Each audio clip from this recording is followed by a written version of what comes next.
Good morning. I got on my Skippy shirt.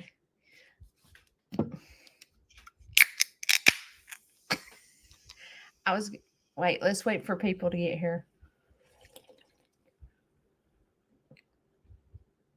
It takes a minute for people to show up.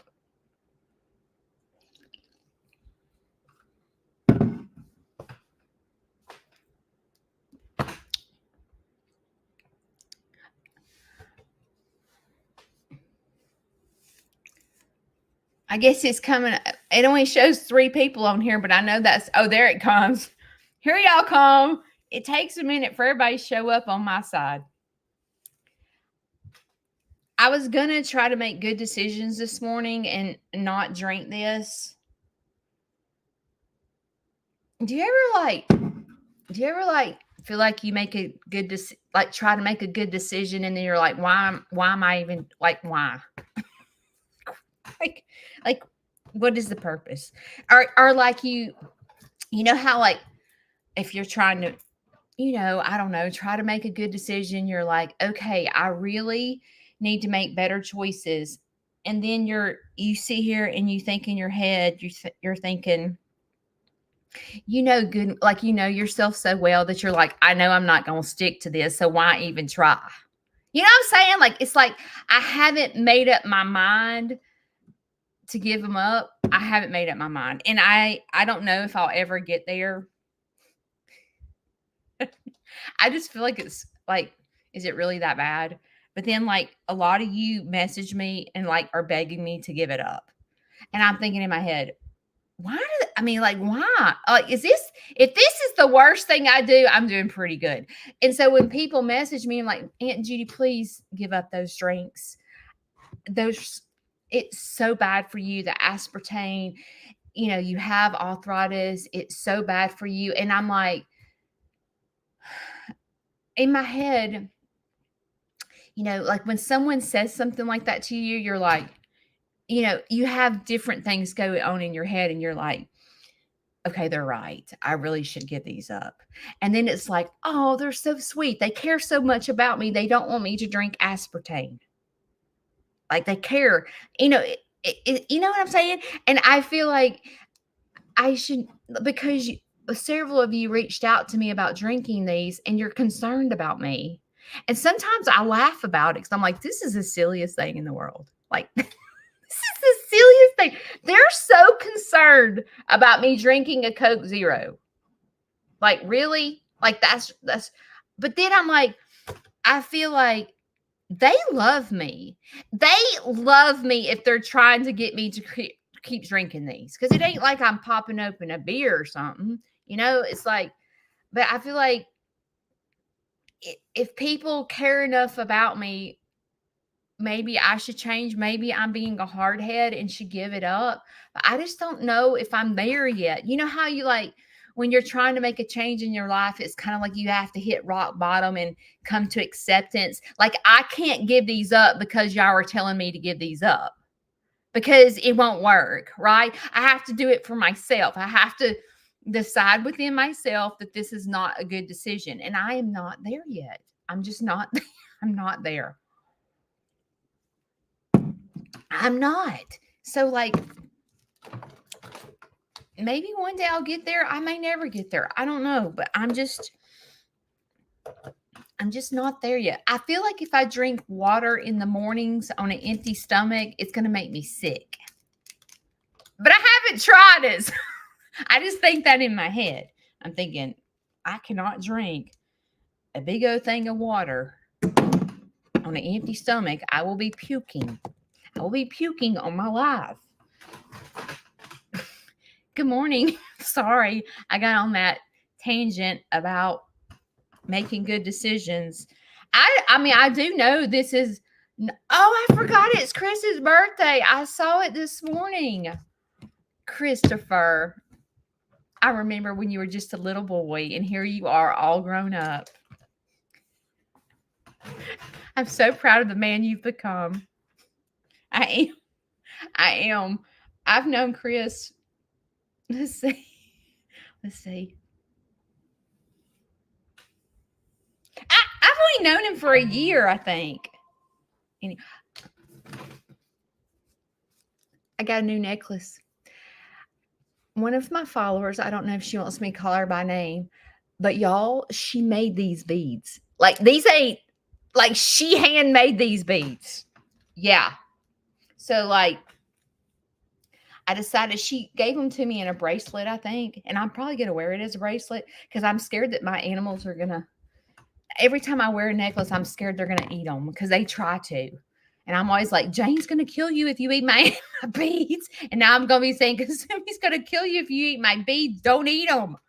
Um, it's hard for me to wear earrings in the farm and jewelry and stuff. All right. Y'all, she ain't ever gonna have these babies. I have not been out there this morning.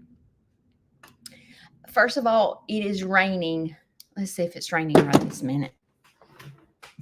Okay, it's not raining right this minute, but it has been raining. And it's supposed to rain all morning long. And I'm so thankful for rain, but also I'm sick of rain. It seems like all it's been doing lately is raining, and I'm just, I don't know, just like rain and farm does not get along. Like, it does not. It ends up becoming a muddy mess, but it's beautiful for my creek. The creek is like so gorgeous when it rains. It's so flowy and gorgeous, but it's just the animals hate it. It's a muddy mess, and it's just, and I'm thinking it's supposed to rain today and tomorrow. And I'm thinking in my head, okay, I'm going to have to keep Georgia Lee in the barn because alpacas don't really want to get wet. They're like goats. And I'm thinking she doesn't really need to be with the other alpacas simply because she could give birth today. And the last thing she wants is 3 men to be standing in the stall with her when she gives birth. And she also, anytime I try to separate Georgia Lee, it stresses her out. She does not want to be, an alpaca is a herd animal, right? Like, it wants to be in a herd. It does not want to be a loner off to the side. And so if I was to leave Georgia Lee in the stall by herself, this is what she does. She sits there and paces. She's like panicking, trying to get out of the cage or out of the barn because she doesn't want to be by herself.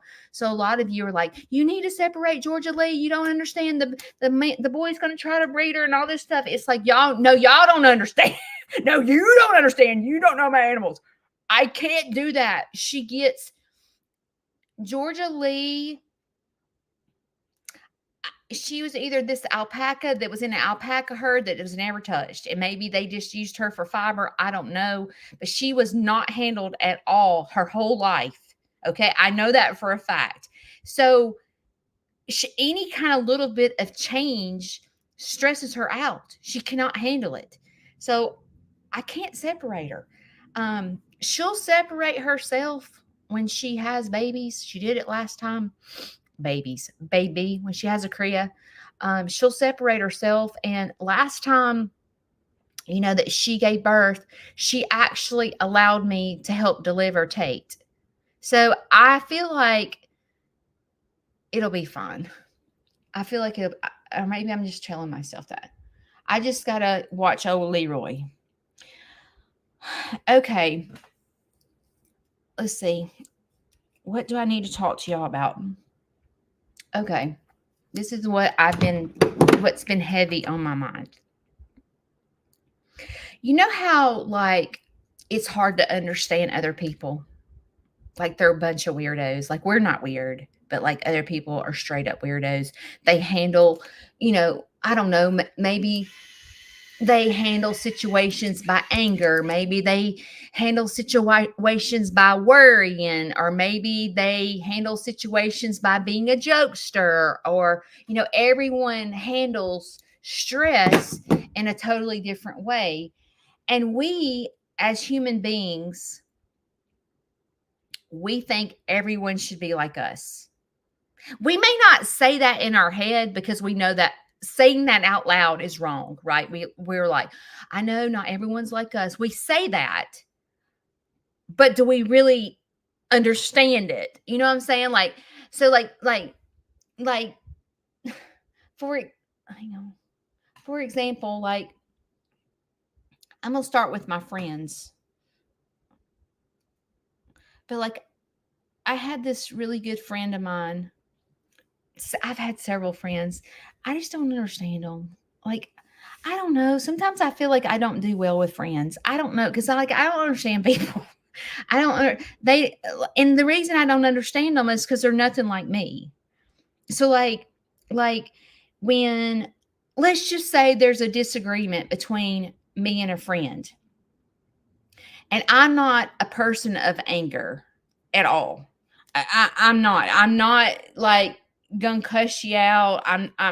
As a matter of fact, I'm gonna probably sit here in the quiet and not say a word. Like if you're straight up getting on my nerves, like let's just say, I'm probably not gonna say anything. I'm probably just gonna deal with it in my own head. But for my friends, if I straight up get on their nerves, they're going to tell me. Like there's a friend of mine, she going to tell me if I'm up on her nerves. And if she doesn't understand my thought process, she's going to question the heck out of me to figure out why I'm thinking the way I'm thinking. And so when that happens, when someone starts questioning me like about my thought process, it stresses me out. Because I'm like, who are you, my dang mother? Like, I mean, why do I have to tell you what I'm like? Why I've come up to the conclusion of what I'm thinking? But it's like the other person is trying to understand me, so therefore they're asking me like this. This is what I'm talking about. If I'm making sense, you're in an argument with a friend, and she says, "Why do you think that?" Like sarcastically, "Why are you thinking that?" That is not what I said. Oh my gosh, you're overreacting. That is not, I don't understand why you're thinking that. Like they kind of like gaslight you because they don't understand why you think the way you think. But see, we can sit here and we can talk about your friend gaslighting you, but what we need to be thinking about is what we're doing in our head. Like, what are we doing? Okay, this person is gaslighting you. What are you doing in your head while they're sitting there gaslighting you? Or questioning you, or what's going on in our brain? Like, usually when someone starts gaslighting me, I am, first of all, back in the day, I didn't recognize it. I did not recognize that I was getting gaslighted. I believed them. Like if they said, I told you that my ex-husband had OCD.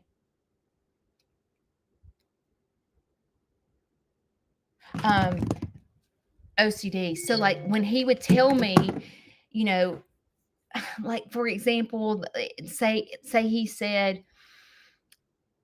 let me put the groceries up. When he says that, it was telling me that I didn't know how to put the groceries up right. Because when he would go to take the groceries out of the sacks, he wanted to put them up because I don't really know his method, but like it was like everything had to be turned the right way. Breakfast, like, how if you had your oatmeal and it was in a box, well, he didn't just go put it in the pantry. What he would do, hang on, I'm gonna show you.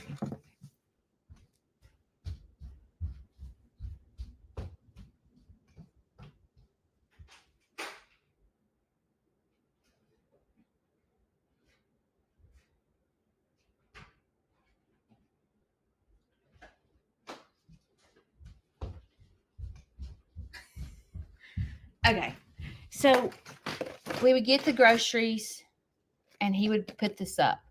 Well, like me and you probably would just stick this in where the crackers are. Okay, because these are club crackers. He didn't do that. What he would do is he would open the box like this, and then he would slowly go like this.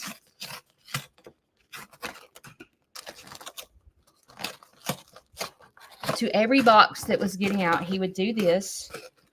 I don't know why.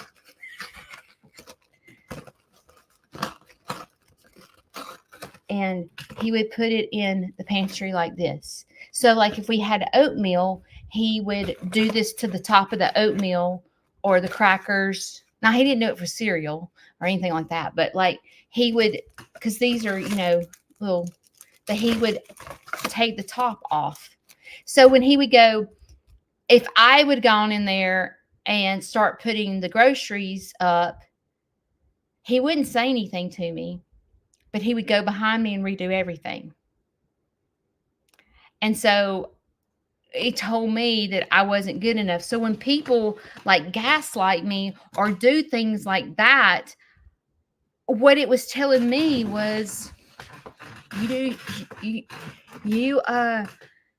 you sure do suck at putting the groceries up, Judy. You don't know what you're doing. Now, did he say those words? No, he didn't say.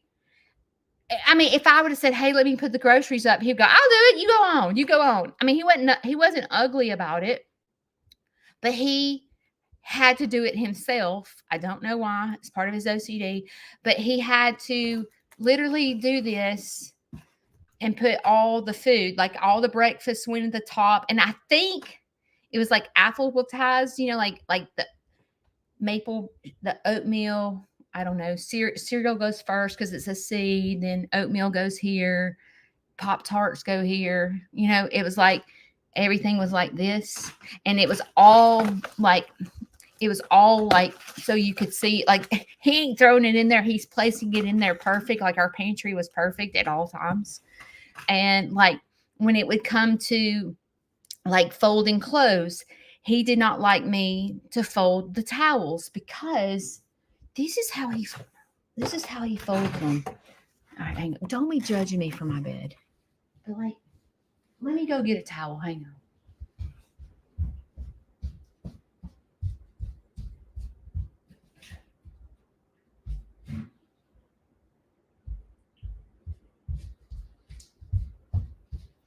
I don't even know if I can do this right, but this is what he did. Okay, you get the towel. Look, he would die. He would absolutely die. This side. If that was on there, we would throw this away. Okay, so he goes like this. Yeah. And then he lays it out. And then he rolls it real tight. I can't even do it. But he would do this really, really tight.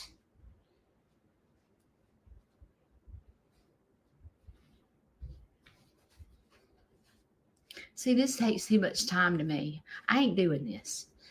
But let's see. Can't even do it. Okay.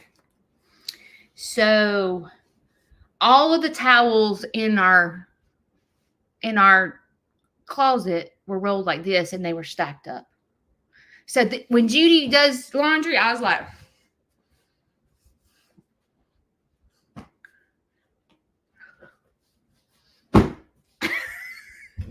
but he didn't like that. So if I went and did laundry that day and my towels looked like that, then what he would do is take everything out of the pantry and the closet, and he would begin to roll it like that. And so he wasn't like, for the longest time, I didn't know how to perceive. I really didn't understand OCD. If you really, if your spouse or your best friends or something like that has, like, when you start noticing like there's an issue, like maybe it's anger, maybe it's OCD, maybe whatever it is, like, and you're like not understanding because we think people should be like us. Like, dude, quit taking 10 minutes to roll one towel, just flip it, stick it in the pantry, like in the closet. It's good. Like, Nothing's going to happen. Doesn't matter if there's wrinkles on the towel. Like, none of us are going to die. Like, I'm sitting here trying to go in my head, but I didn't realize when I was in it, I did not realize, I knew it was bad. I knew the OCD was bad, but I kept being told everything was me. Everything was my fault. I don't spend money right. I don't clean right. I don't put up the groceries right. I don't fold the towels right. I don't put the sheets on right. I don't drive the car right. I don't do the computer right. Like, don't touch my computer. Don't touch my car because you're going to screw it up. And I began, when I was living in that, I believed everything that was said to me. I felt worthless. I felt as though, look at this.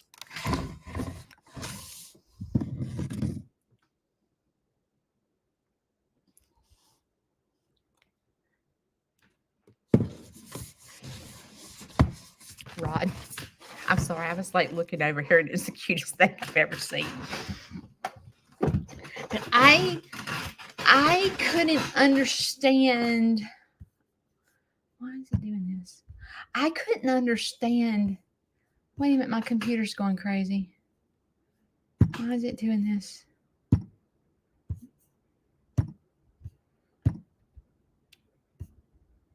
Oh, shoot. Oh, I don't know what's going on. Okay, I'm sorry. I couldn't understand that this was a him problem and it wasn't a my problem, because it was almost as if I wanted to be like him. Like, I wanted to do everything perfect. I wanted to have the patience to roll the towel like that, because when I would go open the closet, my closet was beautiful at all times, like beautiful, beautiful. My pantry was like always gorgeous. Like, everything was just set in the right place and everything was so so it's almost as if I was a little envious of his OCD because I couldn't do what he could do. He was right. I didn't do it good enough. I couldn't do it like him. So, like, it began to consume me when I was married because I never felt good about myself. I always felt like he can do it better than me. He cooks better than me. I mean, he does everything, but he was also OC. I know this might seem weird, but you know, I was a aerobic instructor and he was into bodybuilding. Okay, like, he did a bodybuilding show and all this stuff. So we were like, you know, little couple that went to the gym all the time. And so I know this is, if you're not into working out, you might not understand this, but men that work out usually shave their body. They shave their arms. You know what I'm talking about? Like, real buff men, they do that. So my husband shaved his body, like his whole body, shaved it. And he was the type of guy, you know how us women are, we don't, like, we might go weeks without shaving our legs. You know what I mean? Until you just can't stand it anymore. Well, he shaving his body, he shaved every single day.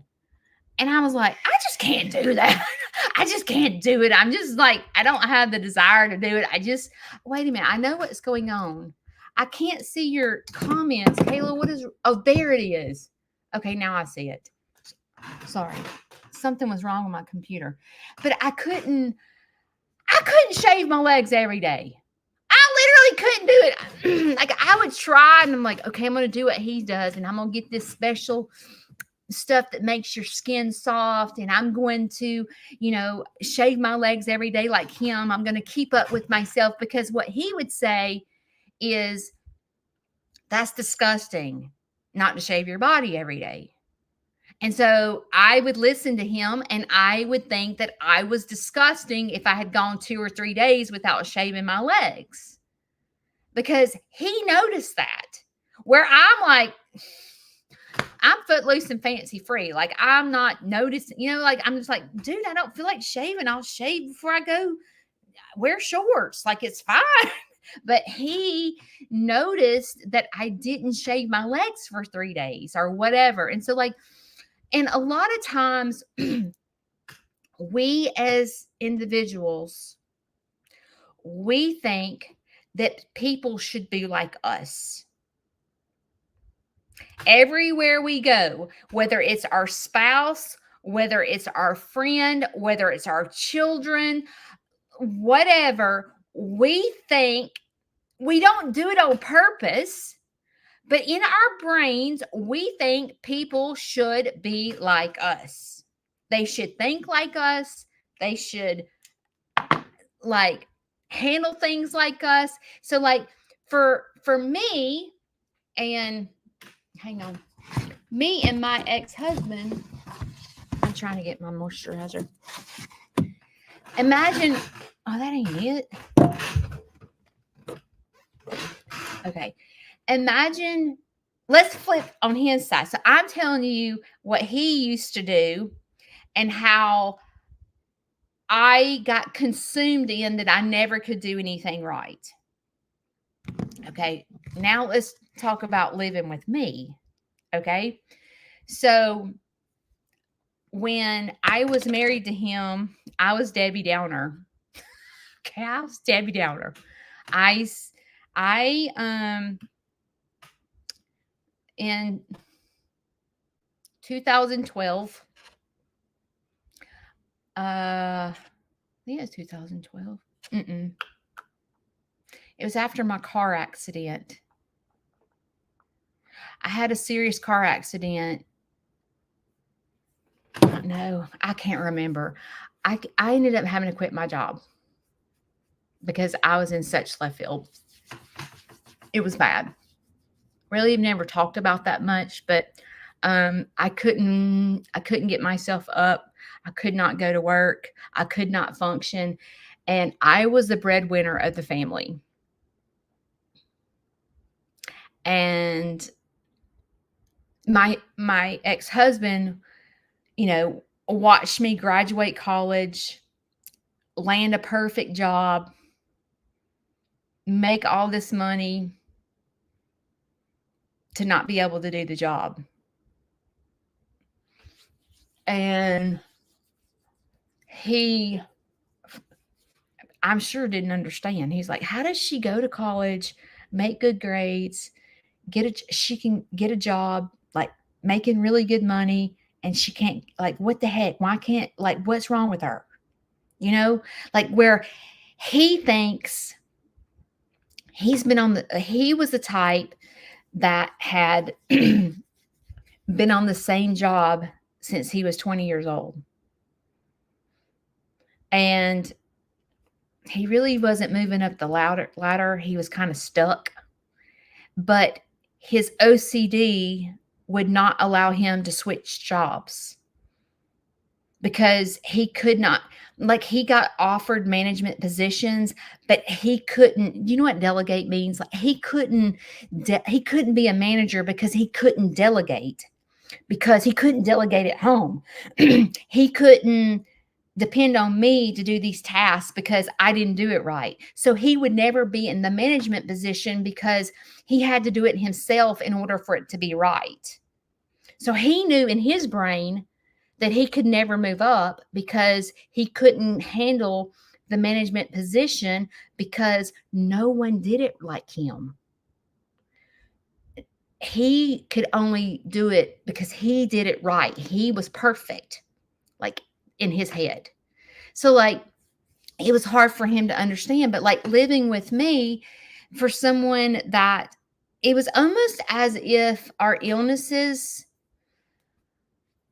my depression and his OCD, did not, they clashed. It just didn't, because the more he was OCD, the worse depressed I got because I was thinking that I couldn't do anything right, or like it would send me into a spiral depression because I couldn't live up to his standards. And we were married for 15 years. And I've said this before, but I have a lot of new followers that are following me now. And it took me 5 years of going to counseling to figure out how to leave him. And it was not that he wasn't abusive on purpose. It's not like he was just mean and abusive. I truly believe that he wasn't meaning to do that in my heart. Like he was a good person. I just think that OCD had him so bad, and he didn't have there's medication for OCD. But like, a person in OCD likes being OCD. Therefore, they don't want to go to the doctor because they don't want to change who they are because they do everything right. And so it is a hard thing to get over and get treatment for OCD because they can't let go of that control. It's no different. Like, when we talk about alcoholism or addiction and how it controls you, OCD is just as bad. That's why I say all the time that, so many times we as individuals think everybody should be like us. Like everybody should be like us. But what we don't realize is that we have our own crap, right? But like, we in our hearts, we think it's not that bad. Because we're not really, we do live with ourselves, but we don't want to let go of the control that we have over the illness that we have. You know what I mean? Like it's I'm trying to think how to explain it. Lord, I'm not even getting dang ready. I'm just talking away.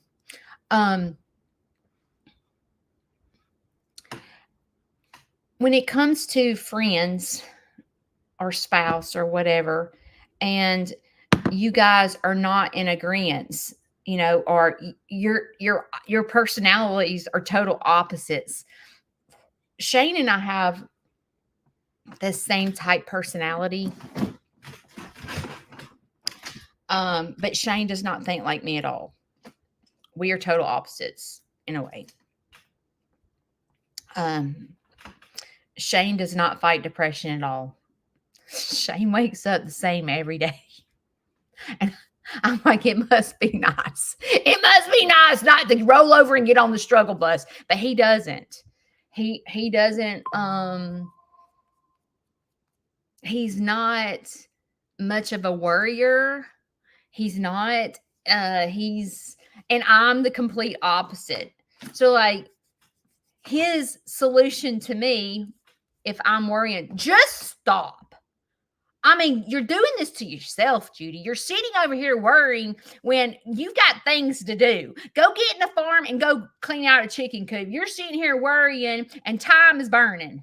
Daylight is burning, Judy. It's going to be dark. Okay? Do not lay in the bed and sleep. You can sleep when you're dead and gone. We've got things to do, and you don't need to be sitting here worrying.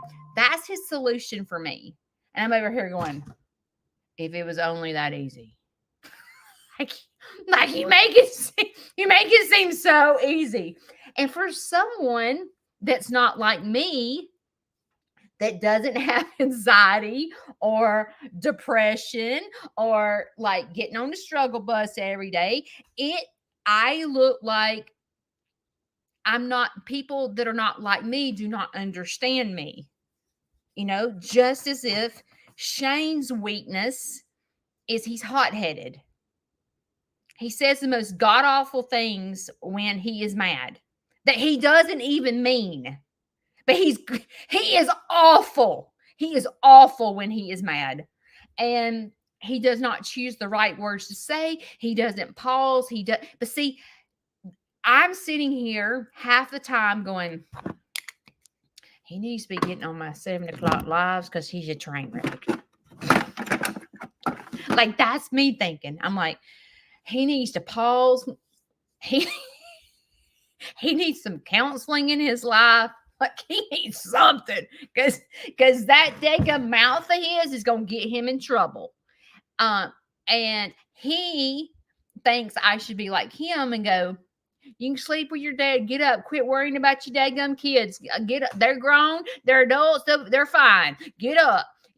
It's like our brains don't think the same. But often the times when I'm dealing with Shane, in my head, I want him to be like me. And I want him to pause. I want him to break it down. I want him to figure out what his triggers are. I want him to work on the things, his trauma in life, because his trauma affects me.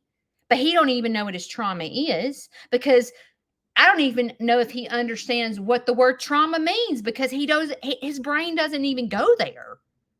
He is who he is, and get out. If you don't like it, get out. Like, that's Shane. And if you have a spouse or a friend or whatever that is like this, where y'all are like, you're sometimes as individuals, when you're on here live with me at 7 o'clock in the morning and we're learning how to dance, we're learning how to put our dancing shoes on so we don't sit it out and get depressed or deal with these people that are not like us. Like, sometimes we end up trying to get a big head, because when you learn these tools to live in this world, it's almost like you're like, like when I deal with Shane, I'm like, he has no freaking clue. He needs to get his butt in counseling and pay his little copays just like I have to do, because a lot of times Shane will say the problem is me. Well, the reason the reason I lose my crap, Judy, is because you do this, you do that, you. And I'm like, oh, well, God, I'm a train wreck. I'm a total train wreck. I mean, God, why do you stay with me? I'm like, wow. Because sometimes, when you live with someone, sometimes you take things for granted and you don't see the big picture, because they're in your face every single day. And it's like, if I look at you one more second, I'm going to scream. Get your butt out and go find something to do, because you in this house are driving me insane. But it's like, on the other hand, I can't imagine my life without him. I love him so much. And I'm like, I can't imagine like living without him. And I know that if you are married, you get me. You know what that's like. I mean, all marriages do this. But I think as we start learning to dance and we learn how to put these tools in our pocket to deal with people that are not like us, sometimes we get a big head because we think we know it all. If they would just get on Judy's 7 o'clock, like, don't you sometimes, like, if I get on a subject and you're like, oh, he needs this one. Oh, my kid needs this one. Let me send him this live. Because my kid needs to hear this, or my spouse needs to hear this, or my mother needs to hear this. We find ourselves doing that, because the better you get, the healthier you get, we start thinking we know it all. But the second that happens, this is the second we get ourselves in trouble. We have to stay grounded. Grounded, meaning, like, you got to remember where you came from. Yes, we have counseling under our belt. Yes, we're learning to put tools in our pocket. And yes, we think we know it all, because you're like, dang, I'm the one, because I do this a lot.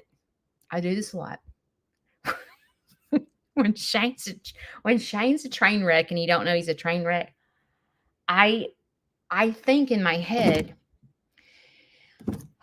I come in here and I'm like, he is straight up on my flipping nerves. And I'll sit here and talk to the mirror or talk out loud. And the other day, let me tell you this. This is so funny. He made me so mad the other day. Oh my gosh. He triggered me so bad. Well, I heard him go out the front door. Well, I was sitting on the toilet. I'll be honest. I was sitting on the toilet and I was running my mouth. Okay. And when I run my mouth, sometimes I think no one's in the house. I'm just throwing up at the mouth. And I'm like, that son of a gun, I'll just tell you one thing. I'll just go and I'll start sleeping in the guest bedroom and I'll just get out of your business. Okay. I'll just go. And I'm like, I'm talking 90 to nothing. I'm sitting on the John and I'm just I'm getting it out. And I'm thinking I'm by myself. So I would never say this to Shane's face, but I'm sitting there going, I was saying out loud that I'm gonna start living in the guest room. And I was like, you make me sick. You make me absolutely sick. I'm just like throwing up.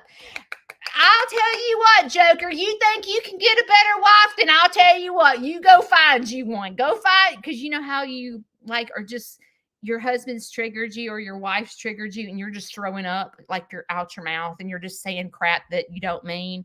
And you're just like, I need to vent and I need to vent out loud. I was going to town. And then Shane came around the corner. What'd you say? Nothing. I didn't say nothing. Yes, you did.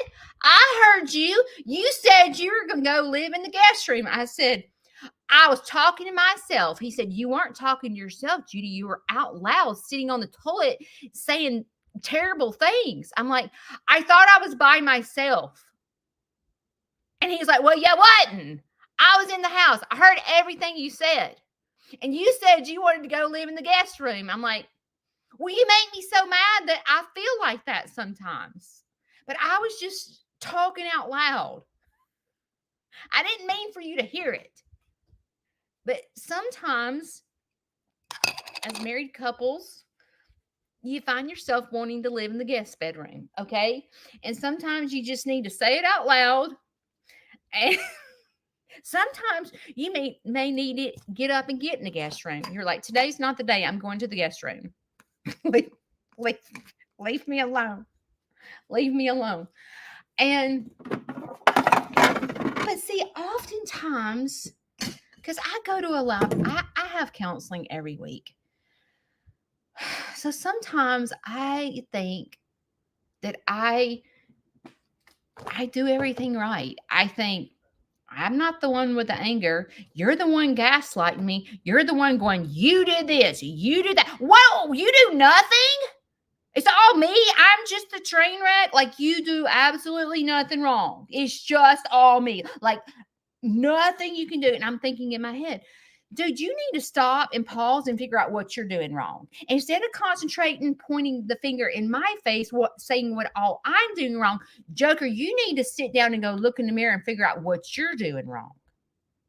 But see, when you say that to someone that doesn't have counseling, they don't understand. It's like Shane looking at me going, you need to quit being depressed. Get up. You can sleep when you're dead. Get up. Me saying to him, dude, you need to pause, calm yourself down, go take a cool shower, and come back with a different attitude. Because in his brain, it didn't work like that. It's like telling me, quit worrying. Quit worrying. So like I have to, and again, as you start learning to put tools in your pocket, you're going to find yourself going, why do I have to go to counseling? I have to go to counseling, pay copay every week just to deal with your butt. Is that fair to me? Why don't you go to counseling? But see, at the end of the day, we can't do that, y'all. We can't do that. We can't. That is not being healthy. And I do it all the time. You have to stay in your own lane.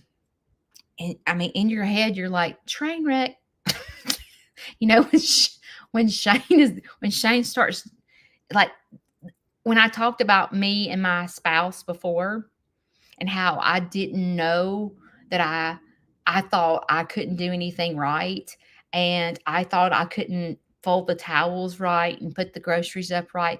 In my relationship with Shane, I'm very confident in myself very confident in myself. I know who I am as a person. But for the longest time, I didn't. So when people begin to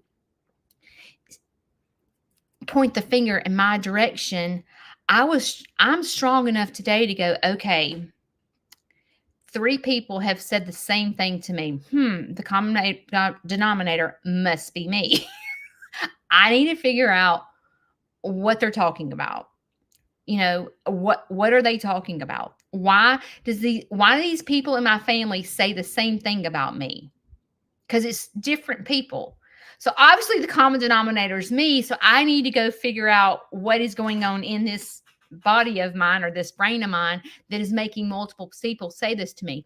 And sometimes when you do that, you realize, oh, maybe I am a train wreck in this area. I need to work on this. Or you might say, I'm good. I'm all good in the hood. Okay. It's not me, it's you. But it takes breaking things down to realize what people are trying to say to you, because sometimes they're just a train wreck themselves. And then we take it on. Like I was taking on his OCD illness. Instead of, I wasn't well enough to go, okay, you can put the groceries up, do what you need to do, or me stand my ground and go, dude, I'm putting the groceries up. Go sit your butt on a couch because I know what I'm doing. And I can remember when I would get confidence to do that, I'd be ripping the things off to put. I'd make sure I put the breakfast stuff in order. A's over here, B's over here, C's over here, can turn this way. And the little, like I was trying to do everything perfect, but no matter what I did, it was never to his standards. It was never good enough. And what at the time I thought was me, I wasn't good enough. But what I've learned stepping away from the marriage, getting out, getting myself healing, I realized in my head that it had nothing to do with me. And sometimes when your spouse, let's just say, has an illness, we can't fix them. We can haunt them and go, you need to get off the couch. you need to go get help for your OCD. Like, it's bad. It's a train wreck. But see, just like I tell you that I have to come to rock bottom to give this up, no matter how many times you email me and text me and go, Judy, those Coke Zeros are terrible for you. It causes inflammation. I'm not there. And if you sit there and tell your spouse you're a total train wreck, you need counseling, you need to pause and break it down, buddy. Girlfriend, you need to pause and break it down. But when you say that to someone, it's like talking a foreign language to them. You come across as a smarty pants. You come across as a know-it-all, and no one's listening to you. And let me tell you why no one's listening to you, because you're in the wrong lane. You should be in your own lane. Yes, it sucks sometimes for me to go, why do I have to do this to deal with all these people? Why do I have to go to counseling? Why? I mean, why this joker going to counseling? He's a train wreck. I'm the one that's well. But see, at the end of the day, we can only control ourselves. And you can't change your friend. I can't make my friend react like me. I can't make her, when something gets on her nerves, I can't make her ignore it. If something gets on her nerves, she gonna tell me. I'm not the person that's gonna tell you. I'm just gonna go, she's on my nerves today. I'm not that person. I'm not one to fight and get in an argument where my friend was like she was all about some argument. Like all about standing up, for how she feels. But see, when I deal with her, I know her past trauma. Her trauma was she was never heard as a child. She was the black sheep of the family, and she was never heard. Her opinion was her opinion wasn't heard. And so her trauma comes up often because she was never heard as a child. So if she thinks she's not being heard in our relationship, she's screaming and hollering and acting a total fool.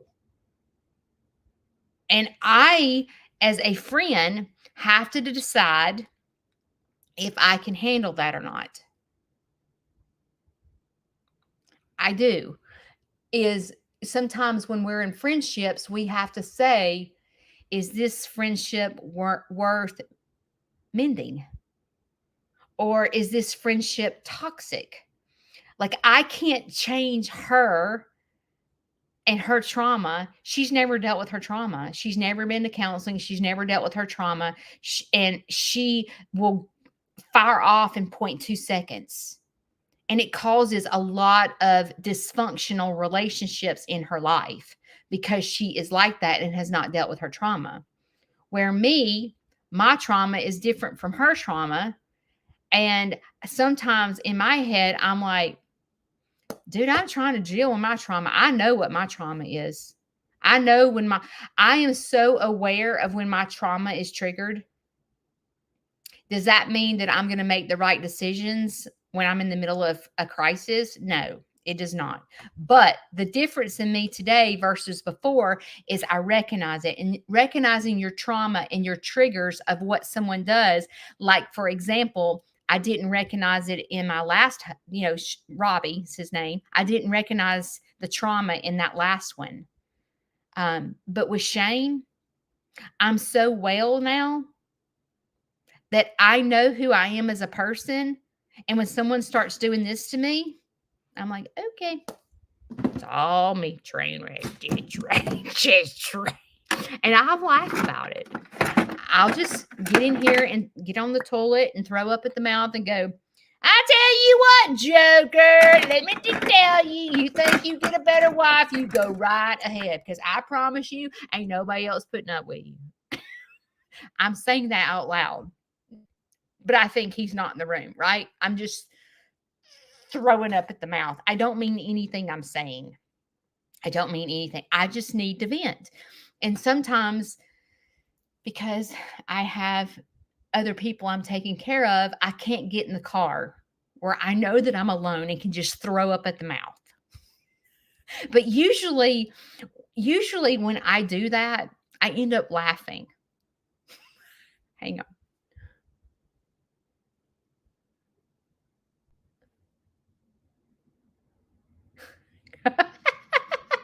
I'm like, when I realize that the finger is being pointed in my face, and I realize that what's being said to me is not the truth, because I know myself well enough. I know where I go wrong, and I can apologize for the things that I did to trigger that person. But when I'm confident in myself and have had enough therapy to know that it's not true, I will just, I'm not kidding. I get off to my side and I just start throwing up at the mouth. Go to the creek and go, okay, listen, if any creature is out there listening to me, raccoons, possums, just listen to what I got to say. He is a total train wreck. No counseling, no nothing. Got anger issues, train wreck. I'm going to the guest bedroom. I don't care what he says. I'm not putting up with it. He is not pointing the finger in my face. I just start throwing up. And once I do, I feel better. And I just pray that no one hears me say the things I say, because, again, the things that I'm saying is emotional mind. I am in emotional mind. This, when you're in emotional mind, you go to places you wouldn't normally go. I'm going to just be like Forrest Gump, and I'm just going to run and run and run run until I can't run no more. I'm fixing to pack my bags and I'm running away from home because everybody in this house is a train wreck. That is emotional mind. That is emotional mind. And like you got to know yourself well enough to know that allow yourself to be an emotional mind for a minute. I need to go out here and say I'm running away from home and I'm 53 years old. I'm about to pack my bags and run like Forrest Gump. Allow yourself to be there for a minute, but don't stay in emotional mind because it'll get you in trouble. Because what I did was I want you to think about a pie. Okay. And when Shane is doing, you is a you, and all this stuff, are my friends doing this is you? Okay, get a pie out and go, okay, let's think about all the good things about Shane. Shane is a workaholic. I'm never going to go hungry. Shane is a provider. So, how important is that to our marriage? Okay, that's very important. I'm going to say that's 50% of the pie.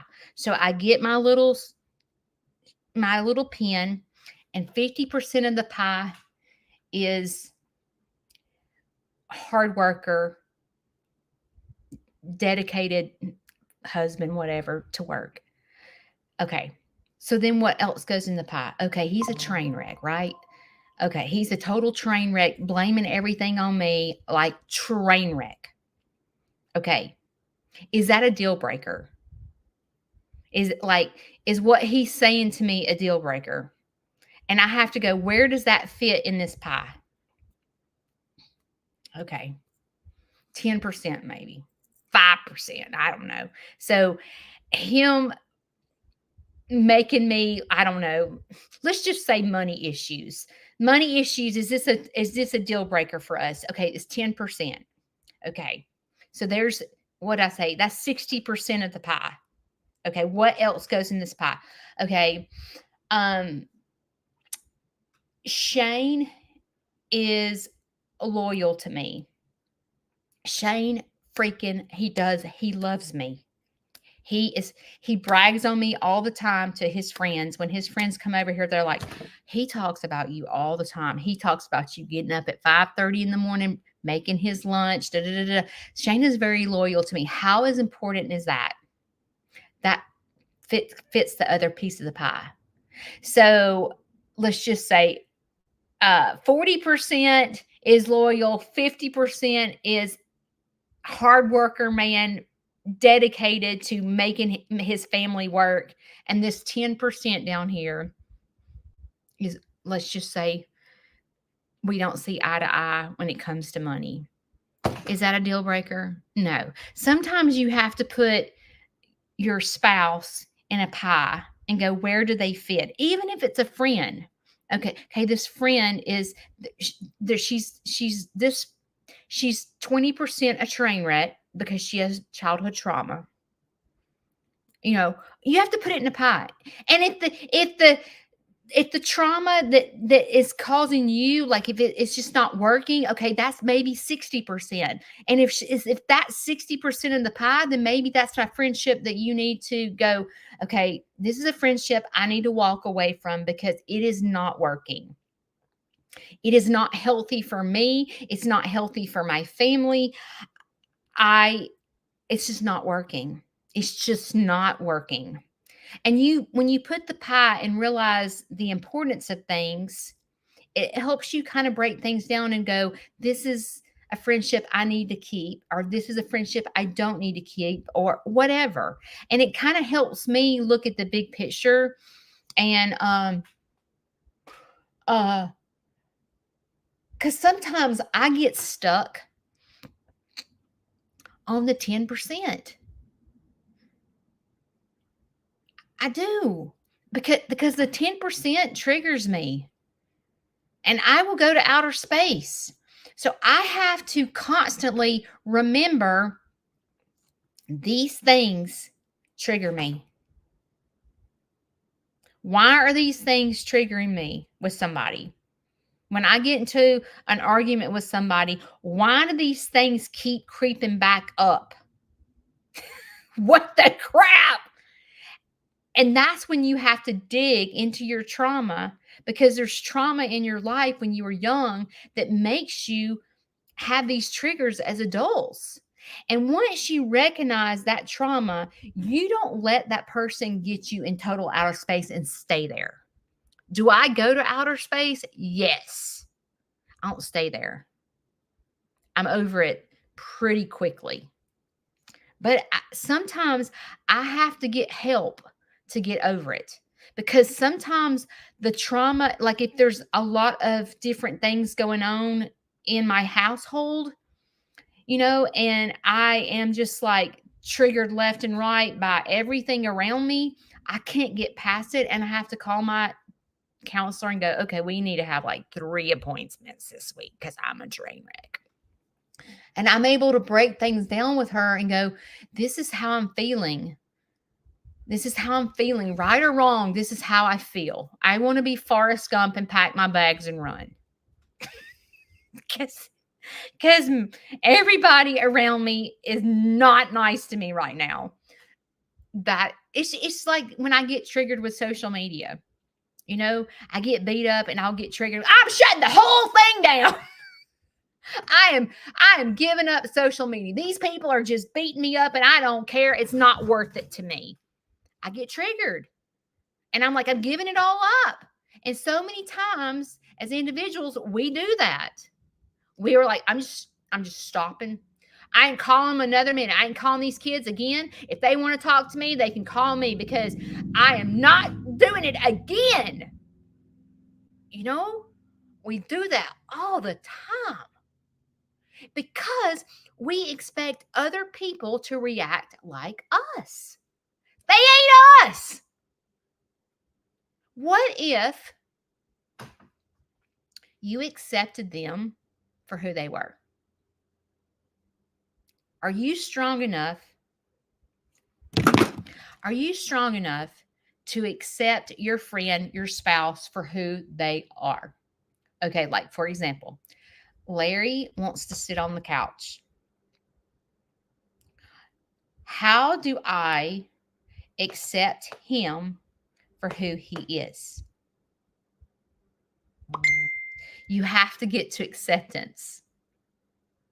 To accept someone for who they want to be or what they want to do.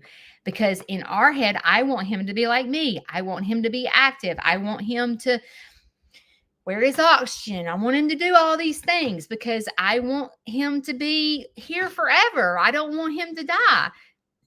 But the more I stay on his butt, the worse I'm miserable and he's miserable. I'm making Shane comes home, I'm making him miserable because I'm like, that dude is not getting off the couch. He goes from the bed to the couch to the chair, bed to the couch to the chair, bed to the couch to the chair, and he eats potato chips for lunch. It drives me crazy. It drives me insane. And I have to get to acceptance because I'm wanting him to be like me. And I find myself doing that all the time with my friends, Shane, my kids. I'm like, y'all should be just like me. Y'all should learn how to break things down and quit being a total train wreck. We do that. But what if I accepted Larry for where he was? Or what if I accepted my children for what they were doing? Or, just realize I can't change things and I have to accept things for the way they are, or my friend the way she is. Like, what if I accept them for who they are and quit trying to turn them into me? But we do that. We try to make people, we don't understand people that don't think like us. And we will sit here and get in an argument because we want them to understand our feelings. They don't understand your feelings because they're not you. No matter what you say to them, they're not going to get it. No matter how many times I sit and tell Shane the same thing over and over and over, or Larry the same thing over and over and over, it's not working. It's not going into their head because they don't think they're not Judy. They're Shane. They're Larry. They're Corbin and Vanson. They're their own selves. But what if I accepted them for who they were? I'm trying to work on that. I'm not good at that. I am not good at accepting people for where they're at because I am always wanting to get better. Like I always look for ways to get better. How to be a better wife, how to be a better mother, how to be like constantly. I'm constantly working on myself. But see, not everyone is Judy. Not everyone goes to counseling. Not everyone, when they have trauma, trigger, or whatever, recognize it. Like when Shane has an anger issue, like he's not going to go sit in the corner and go, okay, I need to work on calming myself. I need to take some deep breaths. I need to go to the creek, work on some meditation. That is not what he's doing. That is not what he's doing. But in my head, I want him to be like me. Dude, you need to go to the creek and do some relaxation. You need to go take 10 deep breaths, go change your attitude, and walk back up to me. Because what's happening right now ain't working. No, I can't expect Shane to practice these exercises, or Larry, or my kids, or my friends. That's when we're trying to change other people. But what if we accepted them for who they were? That's what we need to concentrate on. And I hope that that's something that you can walk away with and think about today, is accepting your friends, your kids, your spouse for where they are. Ponder on it today. Think about it. Are you trying to get these people to think and be like you? Because we're so perfect, right? We're so perfect. If everybody would just be like Judy, the world would be a better place. Do we do that? I love you guys. Today's Friday. It's not raining right now, so I'm fixing to go check on the animals to see if we have any babies. We're going to have a new cousin Kayla today. I ain't telling y'all what, but we're going to have a new cousin Kayla today. I'm so excited. And be looking for a new cousin Kayla. And I will keep you updated on Shishi. I hope that you enjoyed this talk this morning. Today's Friday, and you have a choice. You can sit it out or you can dance. Quit trying to make people be you. I'll see you next time. Bye.